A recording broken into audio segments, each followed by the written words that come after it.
आमदार प्रताप अडसळ यांच्या विनंतीवरून उपमुख्यमंत्री देवेंद्र फडणवीस व जलसंपदा मंत्री यांनी विदर्भ बळीराजा प्रकल्पग्रस्तांची घेतली होती बैठक.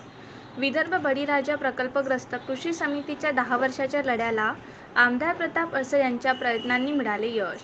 गेल्या 10 वर्षांपासून प्रलंबित असलेल्या मागणीला उपमुख्यमंत्री देवेंद्र फडणवीस यांनी संमती दर्शवून तत्त्वतः मागणी मान्य करून आज विदर्भातील सिंचन प्रकल्पासाठी सरळ खरेदीने जमिनी देणाऱ्या शेतकऱ्यांना ₹5 लाख हेक्टर दराने ₹832 कोटी सानुग्रह अनुदानास विदर्भ पाटबंधारे विकास महामंडळाच्या नियामक मंडळाची मान्यता प्रदान.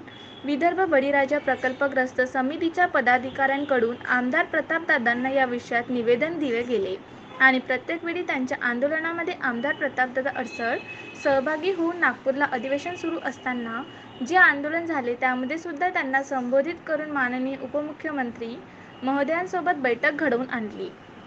तसेच लोकसभा निवडणुकीची आचारसंहिता लागण्यापूर्वी विदर्भ बळीराजा प्रकल्पग्रस्त संघटना जिल्हाधिकारी कार्यालयासमोर उपोषणाला बसले होते.